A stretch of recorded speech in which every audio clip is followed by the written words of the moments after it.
everyone. Today we're reviewing Helbrecht, Knight of the Throne.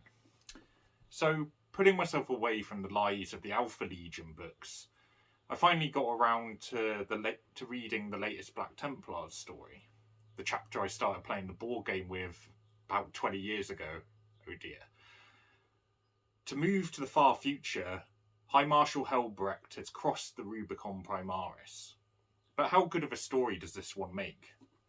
Well, the plot seems a little muddy when I started reading. Guilliman orders Helbrecht to accept the Grey Shields from the Indomitus Crusade.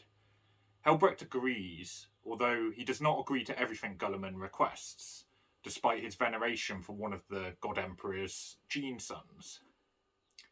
I did not like this scene really, as it seemed overly vague and confusing, and though the dialogue, I should say, seemed to jump back and forth too erratically in terms of the characters' interests and attitudes to one another. To summarise, Guilliman and Helbrecht discuss several matters, some of which Helbrecht agrees to, some he doesn't, and it's just presented in a messy way.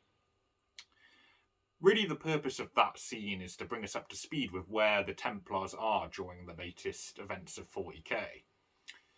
During it, Helbrecht's desire to pursue the Beast of Armageddon is brought up. It's also repeated at the end of the book. Yet, despite all these other discussions and events, the whole plot of this book in particular is essentially to obtain a relic, seemingly unrelated to all of these other points, albeit perhaps in part obeying Guilliman and helping conquer worlds that Guilliman is striking out across. But it just all feels really disjointed. And that information that we're kind of covering in this whole scene and section just feels extraneous to what this book's actually about. So already the plot of this story just feels like it's not really that important compared to wider events, and doesn't really have much relation to them. Instead, this book is pretty much standard sci-fi task. It's essentially a quest to retrieve a powerful object of significance. Helbrecht and a small number of others embark on a quest to retrieve it. It's worth noting as well that almost no action happens until about halfway through the book. And although it is a short book at 213 pages, I'm never a fan of when Warhammer 40k books do this. The exposition, dialogue, and characters need to be really interesting if the author's going to take that approach. And I am usually disappointed to find that they can't live up to that. Even with my fanboy status, I found that although it was good to learn more of Helbrecht and Grimoldus, I would have preferred more to actually happen in those first 100 pages or so. If the characters, dialogue, and everything else aren't going to be really good, you need a bit of action to keep things flowing. The action, when it does get to it, is decent enough, but there's not really that much to say about it. You've really seen it before if you've read several 40k novels already. Similarly, I found that through a couple of the later action-filled chapters, absolutely nothing of import would actually happen. You could easily move to the next chapter and not have missed anything. The fights lack tension and gravitas, just like the story.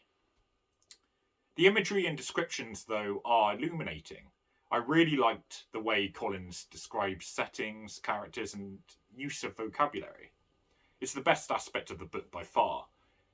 He incorporates the religious aspects of the Templars, the bombast of Warhammer, and the fury of the Templar as well. So in writing the character of Helbrecht, he might pose some risk. Religious, righteous fanatics can easily come across unlikable, or as if they are too good to be true, or if they seem unfair in their perfectionism towards others and hypocritical with themselves. Helbrecht matches some of these aspects, but usually stays on the right side of likeable enough. I'm not sure Collins was successful, though, in portraying him as multifaceted, although I can clearly see attempts were made. For example, his interactions with the sword brother Nivello. 1 minute Nivello is a jovial kind of friend joking around a bit more. The next Nivello is interrupting Helbrecht, who becomes really curt and strict with Nivello. Of course, moods change and there's different interactions between characters, And the idea here was that Helbrecht became strict because Nivelle was interrupting Helbrecht's religious obeisance. Grimoldus, by contrast, is treated more simply and, to my mind, more effectively. He's often stern, silent, but guiding, and he emulates more his portrayal in Helbrecht, which is a good thing. But perhaps Warhammer does need this kind of book that tries to examine a central figure like Helbrecht and include their warts and all. Warhammer is deep and satirical. Nobody is truly entirely good, and Helbrecht is blinded by his rage sometimes, his anger, his pride. And the latter one of pride is really interesting for me, since pride often comes before the fall. It's also consistent with their attitude of being holier than thou. Who wouldn't be proud if you were always convinced you were in the right? This book doesn't entirely fail then. It is reasonable in places, but it takes too long to reach the action for little payoff. The plot is so generic it's hard to say much more about it. The side characters seemed like they could be interesting, such as neophyte Andronicus or the Emperor's Champion with his particular background, but then nothing was done to maximise their importance or influence on events. The book instead reverts to the Templars, mainly Helbrecht, smashing enemies up. The plot was the worst thing then about this book. It seems hashed together without much thought or effort, and too often the book tries to emphasise the Templars being holier than thou, giving their platitudes and delivering ultimatums to the enemy. Some of this would be expected from the Black Templars, it is in character, but when it's done repeatedly, over and over, at the expense of the plot, the characterisation, and even action, it weakens the book overall. Similarly, the plot really does feel tangential to the wider plot points, which is just unforgivable. Guilliman's instructions, or the Beast of Armageddon, for example, seem to be much more important, so why are we even caring about this relic and Heveran?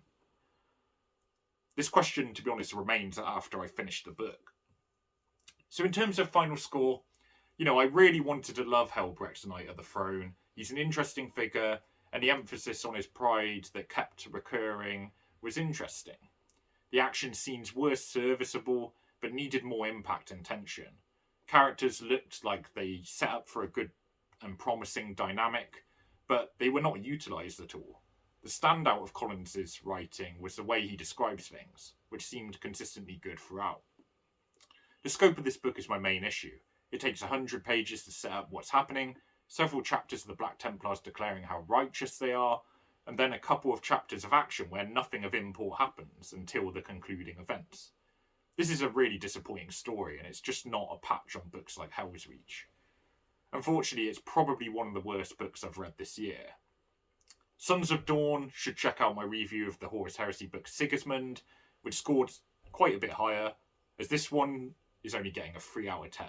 So thanks for watching, plenty more Warhammer book reviews, and I'll catch you in the next one. Cheers.